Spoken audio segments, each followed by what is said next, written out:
Yeah, it's going. It's doing it. It's doing it. That's fine. Right, I'm Tony Brett. I'm from University of Oxford. I'm here to talk about meetings. Who sits in far too many meetings and wastes lots of time in them? Yeah, lots of us. I sit in lots of meetings in work as a school governor and previously as a councillor. So I've got a lot of experience in boring meetings and how to make them more efficient. So I'm trying to share some of it here. It's not just about the meeting itself. That's the mistake I think people make. If you don't prep properly, don't plan properly, and don't do the proper follow-up, you lose a lot of the value. And I think that makes having a meeting feel like a waste of time, and people kind of resent the time that they spend on the meeting that you have. Planning, as I say, is the most important thing. Time is money. There is a balance between the two. I'm not going to read that sum out to you. You can read that yourself. But I reckon a meeting of about 8 people costs about £600. That's probably 1 or 2 laptops. You wouldn't just toss those out the window, so don't waste the time of the meeting. Make sure you get the value out of the meeting. People will respect you for it. It's really important to know what your meeting is for. There are many reasons for having meetings. You might just be planning, you might be trying to have a bit of a brainstorm and generate ideas, you might be trying to make a decision. People need to understand what the meeting's for and what you're trying to do, and again, that will make it much more efficient. If you don't know what a meeting's for, you probably shouldn't have it until you do. Agenda, it's obvious, but all those things that I've listed there, you really need to have those on the agenda. Some people might just be optional attendees. Don't force everybody to come if they're going to sit in the corner and speak for 2 minutes. That's a bit of a waste of their time. Give some proper timings on the agenda as well, and plan breaks if the meeting's going to need them.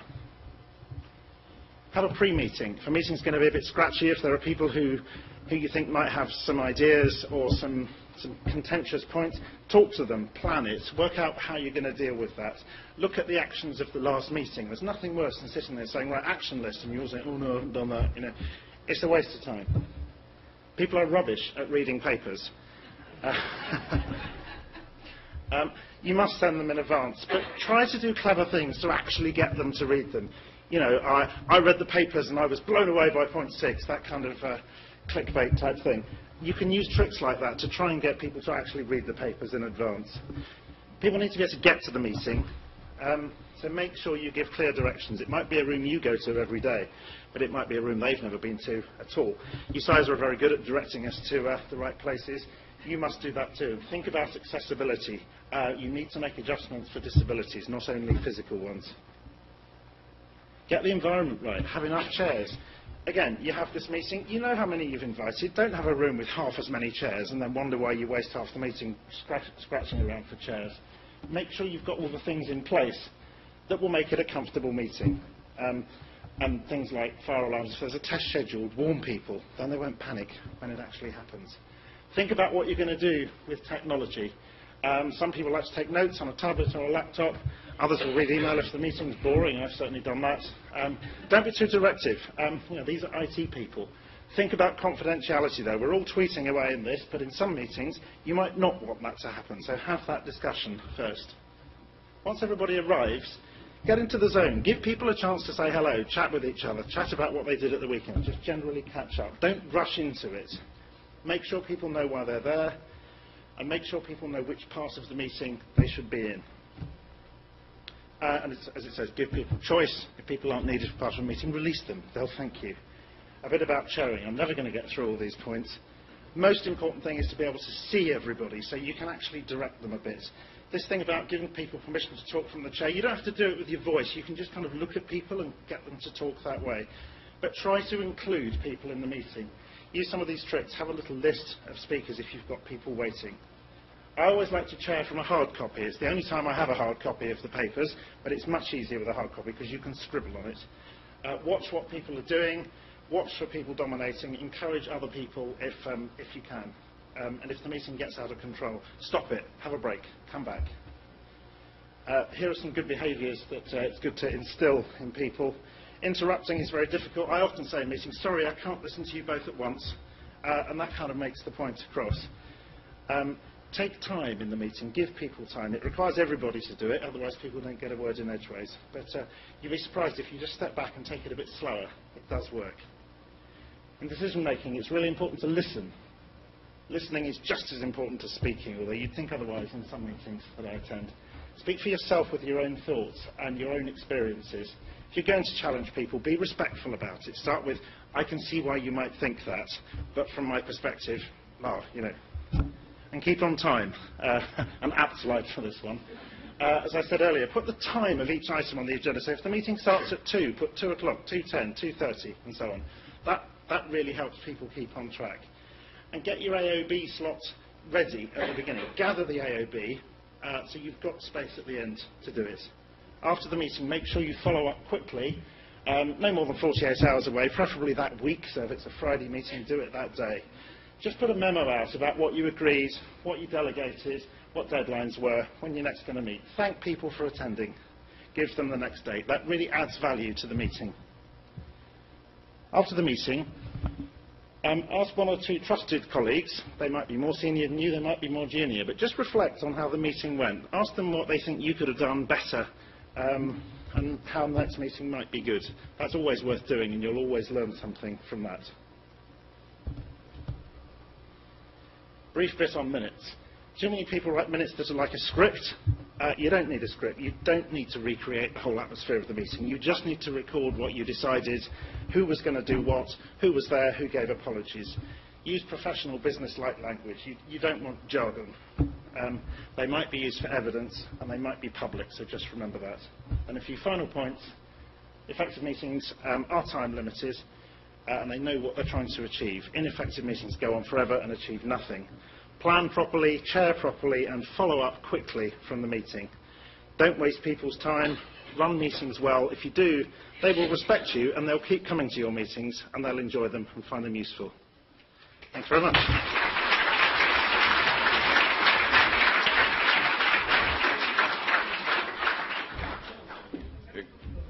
Yeah, we've got Sarah up next. I've made a bit of a chairing faux pas. I should probably have explained the format of that, rather than some of you might be thinking Tony's bonkers and just going to really quickly run through. The format is that you're supposed to do 20 slides in 20 seconds, so hence the kind of the animation in Tony's bonkers. Over to Sarah. I'm not doing a 2020. I couldn't handle the stress. I'm going to cheat. I'm definitely cheating. So my name's Sarah Peace. I'm the Service Desk Manager for the University of York. If I haven't met you, hello.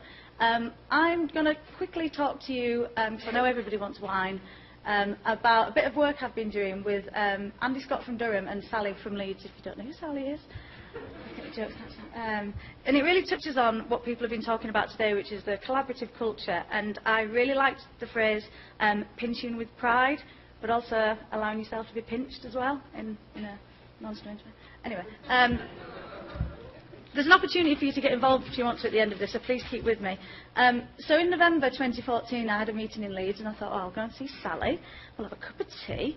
I'm a big fan of Yorkshire tea, and I think it should be the law in Yorkshire that you're only allowed to drink Yorkshire tea, especially when you go to a service desk in Yorkshire. And then I saw Sally, and she gave me Twinings, which was really disappointing. And it became, and all you can get this week is Twinings. I'm on the edge. Just want some Yorkshire tea. Anyway, it became a bit of an in-joke. So when I asked Sally for some slides from her team, this is what they sent me. Her team drinking Twinings. I'm over it now, just about. But so I sat down, and something that I like to do with Sally and other people is have a good gossip and a good chat and a good catch-up. And one of the things Sally said to me, so what are your challenges? And we said, do you know what, Sally? Do you know what I do every month? I go onto my call handling system and I take a report. I take a report of every single stat you could ever think of. And then I sit with my team and go, why did we have 20% abandoned call rate yesterday? And, oh, I don't know, somebody was off sick. Oh, there was a major incident. And I sit there and I worry, oh, 20%, but we don't have any targets, KPIs, metrics, whatever you want to call it. So I was worrying like a crazy woman without having anything to worry about. So Sally allowed me to pinch with pride the standards that she's been working to with her team and said, why don't you use these? I've been using them for a few years. I've been using them as part of the SDI certification. So I thought, great, thank you, Sally. That should really help me, despite the terrible cup of tea. Anyway, so, oops, go back. So just a bit of context to this. Sally's targets were based on a bit of research that UCISA, Cherwell and SDI did, and I think a lot of you will have seen these. To pick out some key points, talking about, sorry, this came out last year, benchmarking, only 23% of us being higher education service desks, benchmark against each other.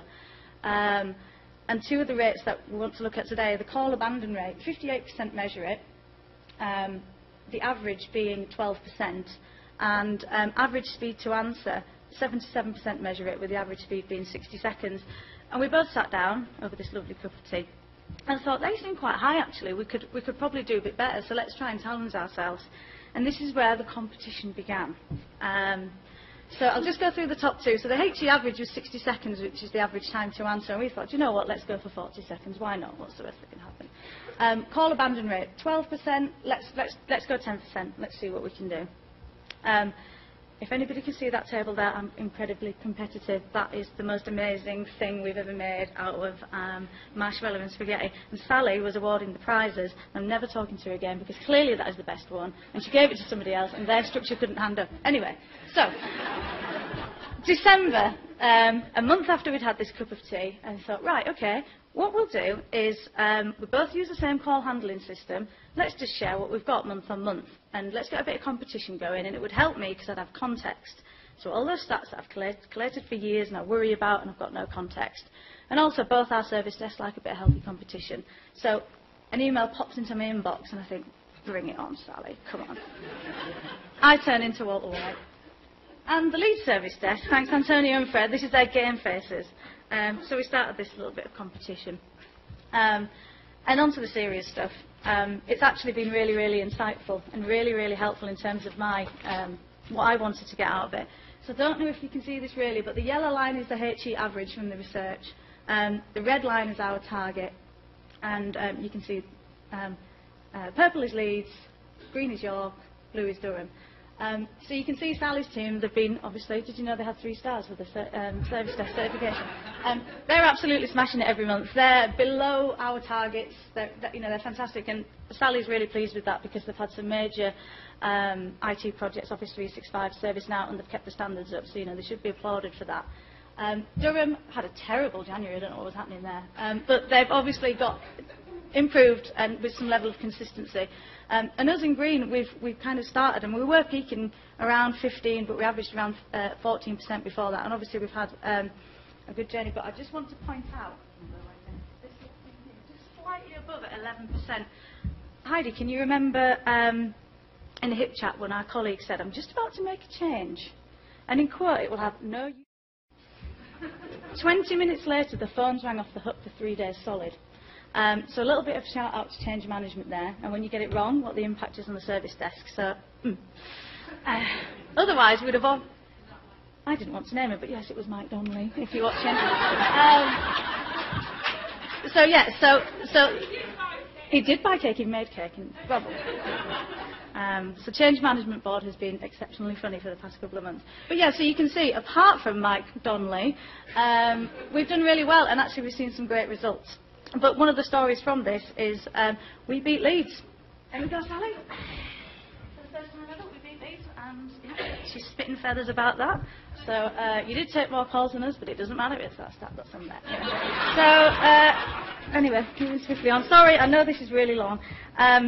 Average time to answer, again, Durham, don't know what happened in January, but they've seen some improvements. We've flirted and wiggled around 40 seconds answering times, that's our target, again, in red. And Leeds, I mean, you are smashing this. I think you need to have your own targets on your own because you've been below 30 seconds, not just 40 seconds, so that's really good. So you were right to kind of, challenge yourselves on that one. So what we've learned, I'm not going to read those quotes, but what we've learned is I now have a context. My team now know what a good day looks like and what a bad day looks like, which is great for them. We have our live stats up on a big screen. I'm sure many of you do. Rotate around, tell you what today looks like.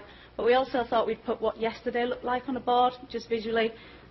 Green, good, red, bad. So if they have a red day, they can look and think, let's make today a little bit better.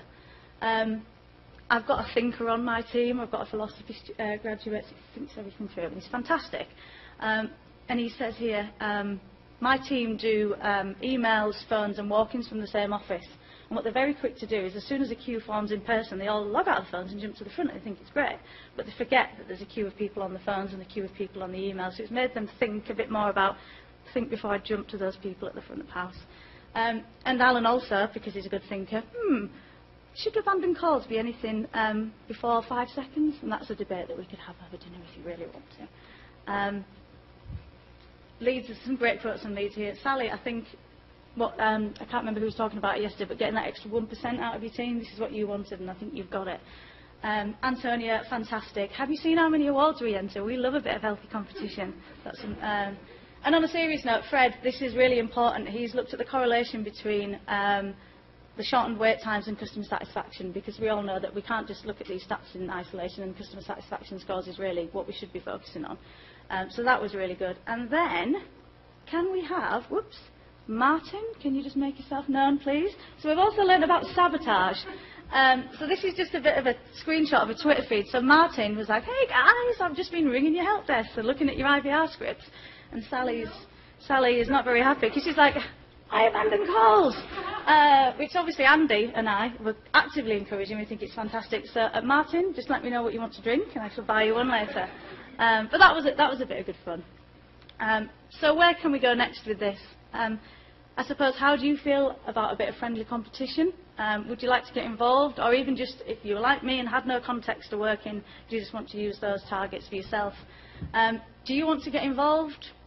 If we want to create a new HU standard, not just looking at average scores, if we want to do a standard, we can't do it with 3 sets of data, so we need more people to get involved in this. Just contact us. Contact addresses are there. You can buy me a cup of Yorkshire tea. The East Coast main line, if anybody's getting up on it tomorrow, does Yorkshire tea, so that'd be an ideal opportunity. Or just come and speak to us at dinner, and thank you.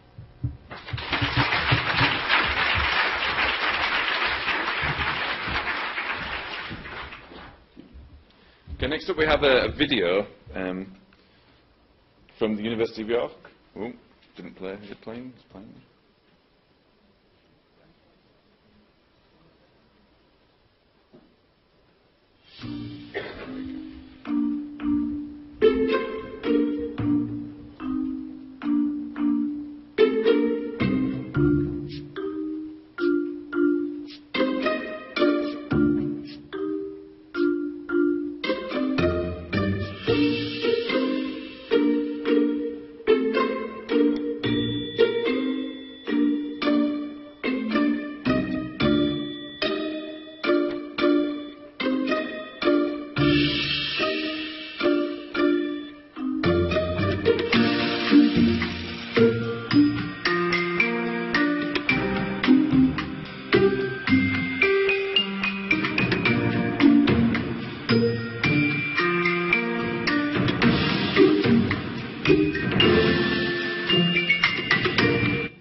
of my takeaways from that video is that you label your light switches, and it's brilliant. Every time I get in the morning, I'm like this, trying to work out which light does what. We've now got Keith from the University of Southampton.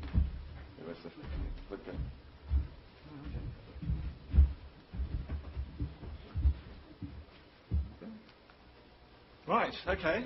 Well, my name is Keith Trinder. I'm here with my colleague Nick Hines. We're from the University of Southampton. The question that was asked for this was, what have you done in the last year? And the answer is that we've changed our ITSM system. I should stand by this really, shouldn't I? So we changed our ITSM system, and actually that's a message that has been coming through from a number of the talks this conference, which is great. The only big difference is I'm only going to spend 5 minutes talking about it.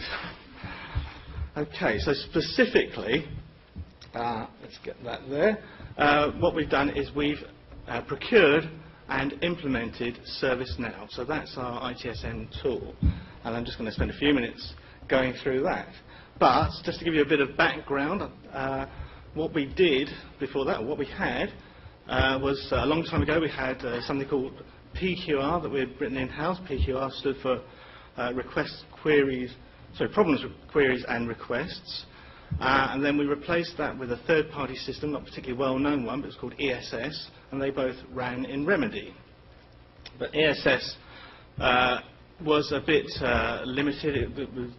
It's quite hard to develop, and we came to realise that it had been used since about 2007, yep, without any real development or change to it at all. It was an incident management tool with configuration, and in 7 years there wasn't anything different. Indeed, and it wasn't really going anywhere, and we decided that we needed to replace it with something which offered a lot more potential.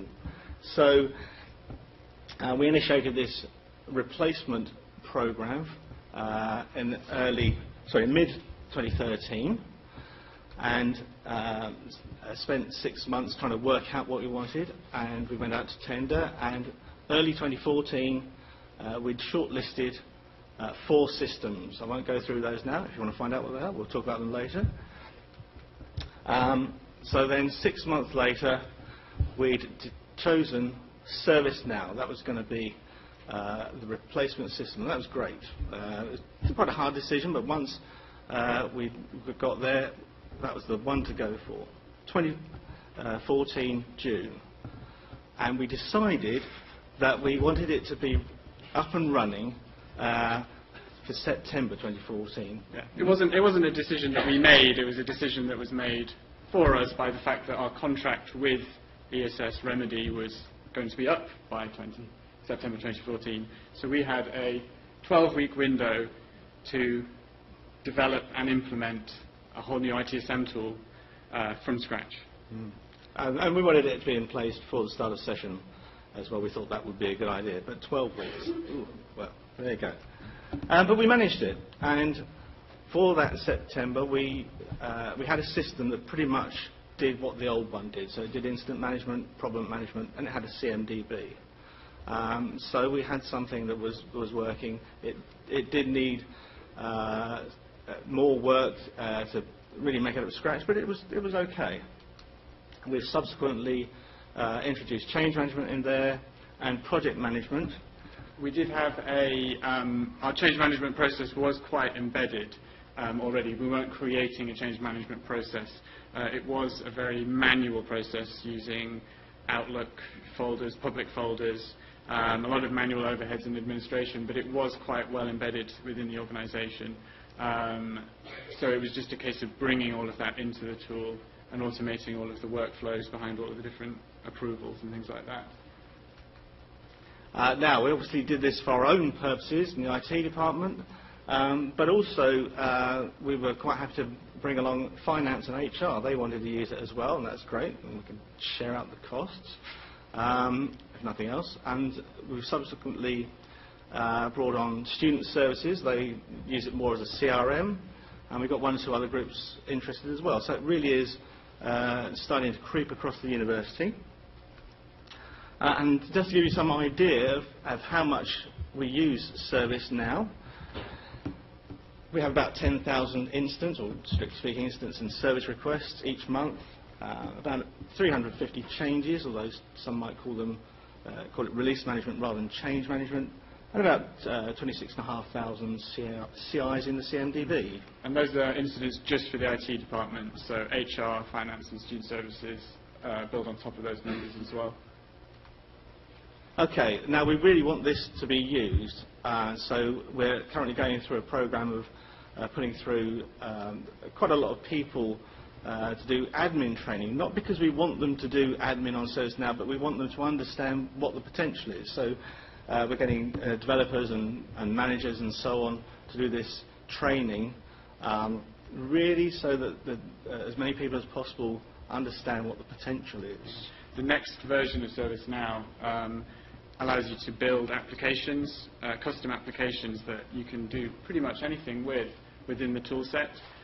So we want these people who have had the training to be able to go away and kind of sandbox some ideas and quasi-build some applications that we can then bring into the tool set.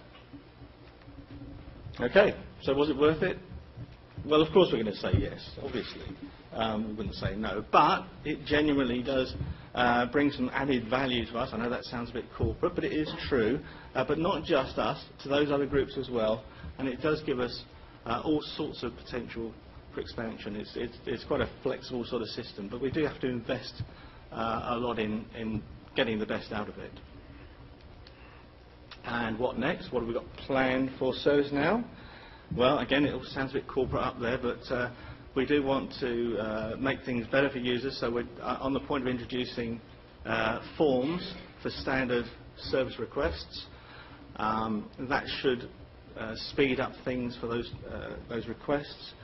We've got a service catalogue defined in it now. We've talked about service catalogues for years and years. Now we've actually got something in place and visible, at least within the department. And I say we had 26,500 items in the CMDB. We suspect there's actually quite a lot more things out there that we don't really know about, so we're going to use some discovery tools to get that into better shape. And we have learned some lessons, or I hope we've learned some lessons. It was the presentation given by Oxford was very interesting to hear, because our approach was quite similar.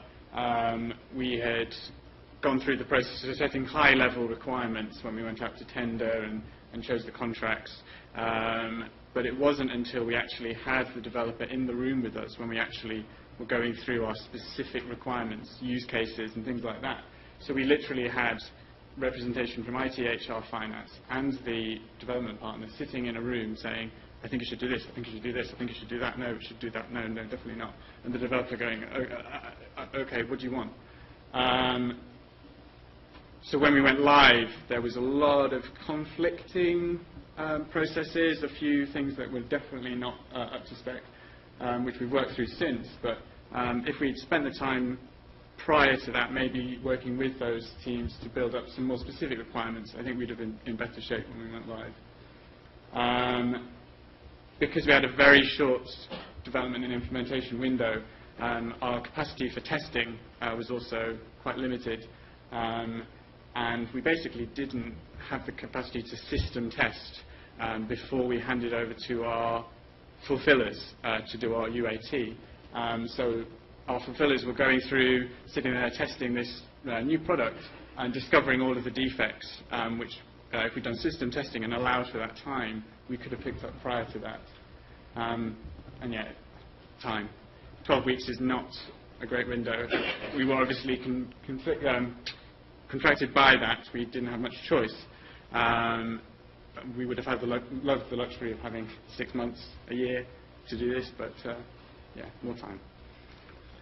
Okay, so thank you very much for listening. In the unlikely event that you have some questions, then by all means find us at some time later on, and we'll do what we can to answer. Thank you very much.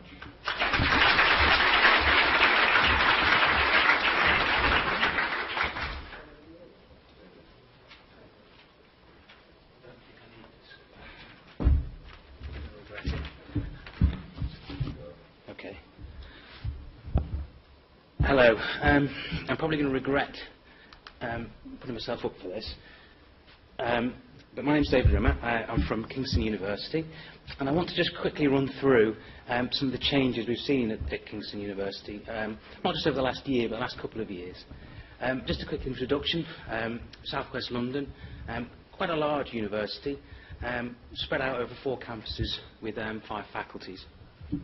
So there's been a lot of change over the last couple of years, from review of an academic framework through to summer graduations, process reviews, and quite a substantial investment in our IT infrastructure, which I'll go into in some detail. One of those I've mentioned is the process reviews, of which there are quite a few. One of them is the One IT TOM, Target Operating Model, which essentially looks at improving the service, reducing costs, increasing security, and it moved to a centralised structure where the IT was out within faculties and departments and brought them together, which we finished in April, and we're just embedding now. The NIP is the New Information Infrastructure Programme, which is an investment of about £27 million to try and bring up to speed some of our infrastructure which had been left unattended for quite some time. And I'll run through a few of these now. One of these was to look at the servers and storage. And it was to try and consolidate all the servers and storage which were out in the faculties and departments and bring them all in to a central area so they were more efficient. And this also included decommissioning the old equipment and provided resilience through virtualising and using stretched VLANs to provide sort of recovery as well. We looked at the wired network and the cabling. We got new 10 gig links to Janet and a 10 gig backbone. We replaced all of the core devices and the edge with Alcatel. We simplified it, removed single points of failure, and improved the security. Wireless was something that we'd struggled with. The sudden increase in students and staff that had devices that needed Wi-Fi. So we flooded over 3,500 Wi-Fi points on campus, in halls, externally as well, to provide new connecting KU and also EduRoam endpoint devices. We hadn't been replacing machines as we should have been, so it was an aim. We had a partnership with Lenovo through a tender, and we're now providing the business with a choice of a desktop or a laptop. We also provide Macs, and we see them as not second-class citizens, and we're in the process of providing a managed desktop for them as well. The AV refresh, initially we saw replacement of all the projectors with new projectors, and this summer we're looking at replacing all the lecterns, all the controls, the visualizers and the cabling. And then we go around and do other areas outside of the centrally programmed teaching rooms. Our My Desktop Anywhere service is our virtual desktop which we provide to students and staff, which allows them to access the Windows managed desktop from anywhere in the world as long as they've got an internet connection on any device, whether that be a Windows, a Mac, an Android, even through a HTML5 web browser. We're getting great feedback from our users on that. Combined with application jukebox, which allows us to provide virtualized applications rather than installing them locally. Integrating well with Windows and other apps that are also virtualized together, it solves major enterprise apps problems trying to deliver on a large scale. We also use a package called Res, which allows us to deliver services via what effectively is like an app store.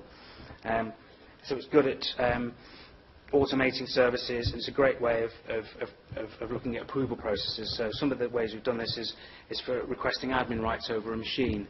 So this can be done automatically, and the service can be requested. We have several service desks at Kingston, from facilities to IT, and it's not always clear to people where they need to contact. So we have a service desk project which is running at the moment to try and give a single pane of glass with a tiled front end that people can easily find the information and get to the right place. We're in the process of rolling out multifunction devices, printers, copiers, scanners, including email to print services, and also things like PowerSave, where it'll automatically shut machines down to save both money and the carbon footprint. VoIP, we're in the process of replacing the 2,500 analogue devices with Cisco VoIP phones, We're hoping to replace them all by the end of the summer, although there will be some analogue left in some emergency areas. And in the future, that would be looking to integrate with Skype for Business and Office 365.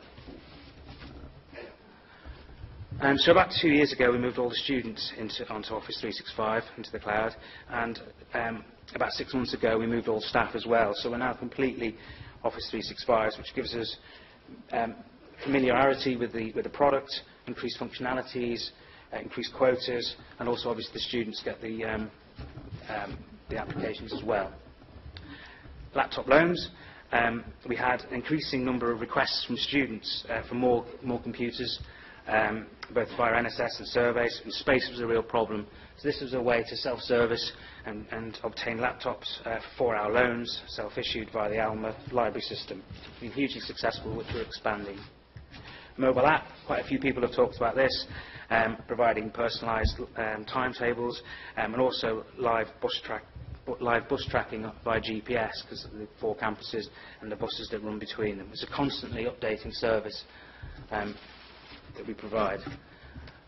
So in summary, a lot of what we're trying to do is provide a university without walls, and bringing all these things together, from the Wi-Fi to the virtualised desktop. Again, I'll be about if you've got any questions towards the end.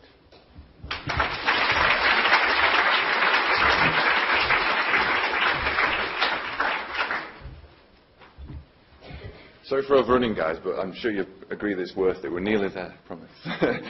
Next up, we've got a video from University of Leeds. Just going to play.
That was great, wasn't it?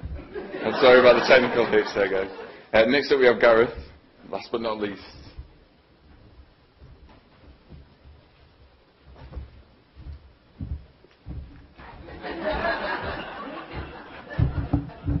Everyone's desperate to go, so I'll annoy you all, taking this whole Twitter competition thing very seriously. I haven't seen anyone take a picture from up here yet, so, but yes, feel free to wave. Perfect, thank you. Right. I can't promise tea. I can't promise... I thought we could do speaking in movies now. It's an old-fashioned idea. What I can promise you is lots and lots of post-it notes. So, here we go. Hello, everybody. My name's Gareth Edwards. I'm from the University of Surrey. This afternoon I'm going to talk to you about personal Kanban. You're probably aware of Kanban from the world of software development, and the idea of personal Kanban is it's Kanban for one. I committed to giving personal Kanban a go at this conference last year as part of Jonathan Munn's 100 Things session, and this is how my Kanban board looked when I started off with things in July, and this is what it looks like getting going with the backlog populated. The principle of personal Kanban is very much like team Kanban. You start off with tasks in the backlog, you move them into the work in progress column as you're dealing with them, you move them into done once they're done. One common addition to personal Kanban is that third column there, the pen, which is where things sit when you're waiting for a third party to do something. And this is how it looks in action. Works in progress, there's something in the pen waiting for someone to respond to an email, and there's a picture on the far right for reasons that when I put this together I couldn't for the life of me remember. Personal Kanban has two simple rules. Limit your work in progress, which I'll talk about shortly, and visualize your work. And why is it important to visualize our work? If we lay out our work, we can see our work, it really is what we call our existential overhead, that sort of nagging voice that you hear talking to you in the middle of the night about something to do, something at work. And by visualizing our work through its progress, we can better understand the hows, the whys, the whens of our work, and we can identify opportunities for improvement. And continuous improvement is a core principle for Kanban, as it is in many of the lean and agile methodologies, and visualizing work helps us identify improvement opportunities. This is one of the earliest tweaks I made. I found I had a large number of recurring tasks, so rather than use a post-it note every time, I took some mini photographic photo frames and magnetic photo frames and put them on the board. A few weeks in, I also took the opportunity to tweak my task categories. So each colour post-it represents a different area of work: academic IT, non-academic IT, team business, that kind of thing. The original categories very much reflected my existential overhead around each activity at the time. They weren't working, so I tweaked things around a bit. And 2 months in, there are backlog items that haven't moved for ages. Are they still worth doing? Why hadn't I done them? I introduced the bin down in the bottom right-hand corner to capture these. Why wouldn't I stick them in the actual bin? Well, I was quite surprised to find out they're recyclable. But also by that point I'd established a routine of, at the start of each working week, going through the done column, taking a task and thinking, how did that go? Was that good? Was that bad? How could I do it better next time? By having the same kind of approach with the bin, I get the chance to go, why on earth was this there? Was it too big? Was it useful? What was the situation that ended up in the challenge of 2020? Why was that there in the first place? Mid-October, and I decided it was time to seriously consider a work in progress limit. Now, why would we limit the work in progress? So this is focusing our efforts on just a small number of things at a time. We focus on completing things rather than just making our to-do list even longer. The brain doesn't cope very well with multitasking. The time cost from what they call context switching, which is moving from task to task, is a well-documented phenomenon. Now, when I tweeted this picture last October, it was accompanied with the words, just don't ask. It wasn't a good week in the office, but none of that was really down to the board, which by this point I felt had really proven its worth. It had eased my existential overhead. I wasn't being kept awake at night by work anymore. I felt more organised, and while I didn't have any data to prove it, I certainly felt more productive. There's still tweaks to make. One thing I noticed was that I was frequently cherry-picking tasks from the backlog, picking what looked good, ignoring the stuff that should have come next. So I introduced the next column, which really forced me to go, what should I prioritise, and not just pick the things that I like the look of. This is how things looked at the end of 2014, hence the Christmassy board lights. It might sound a bit sad to admit it, but over the Christmas and New Year break, when I wasn't there with my board, which I love apparently, I found that existential angst coming back. I couldn't see what was going on. I started worrying more about work, which I think is further proof of the benefits of visualization. When I came back in the new year, and I'm not sure if it's a result of how things went over the holidays, my use of the board changed, and I found I was having significantly more tasks being captured, and I have things like this happen frequently with the done column overflowing, which appealed to me in a slightly OCD way at the end of the week to see all those post-its up there. But I was starting to wonder what was going on. By the end of January, moving into the third set of pinkish post-it notes for the vet school, as I'd taken a photograph of the board at the end of each working week, I was able to go back and get an idea of how much work each area of activity was taking. And among other things, I discovered that supporting our new vet school was taking almost half of my time. And that was work that I could demonstrate hadn't existed the year before. Come February, my backlog's overflowing. But it's possible to see a shift on the board in the tasks with an increase in the brown team-related tasks as I begin a round of recruitment to increase the size of the team so we can support the vet school. And in addition to the immediate visual feedback that the personal Kanban board's given, the data that I've gathered has given some interesting insight into my work. But I found not as much insight as I would like. So some of the earlier boards that you'll have seen had around 30 tickets on them, but this one's got over 60. So I wanted to know, was I really doing twice as much work? Was I just capturing more work? And how much time was each task taking? So in February, my board got spots. And the idea is that the spots are an estimate of how long I think a task is going to take, from a simple reminder to do something to something that can take 2 or 3 days to do. And then this is later in February. Pretty much every column is overflowing. The spots gave an interesting view of what was going on, but unlike the task data, it's taken a little while to demonstrate any trends or how things look over the long term. 13th of March this year was very exciting because it was the first time since September last year that there was some white space over in the backlog. It didn't last, but it's a reminder of the reality of things like personal Kanban and other productivity methods. It can make you feel better organised, it can make you feel more productive. It can't fix having too much work to do. Starting to wrap up, this is April, things are busily ticking along. Doing personal Kanban helped me through a very busy period of work. It helped me understand far better the work I was doing and how I could do it better. And I thought I would close with how things looked the last day of my office before going on holiday, coming to this conference. As some of you will know, in a couple of weeks I start a new job at Oxford. This seems to be the only way to get some lovely white space on the board, is to quit your job. I wanted to share my experience with the personal Kanban because it's been a really positive, helpful and a productive experiment, and it hasn't only helped me do the work, but it's helped me feel better about doing the work while I've been doing it. And I'd encourage you all to take a look, and I'll be around afterwards if anyone's got any questions. Thank you very much.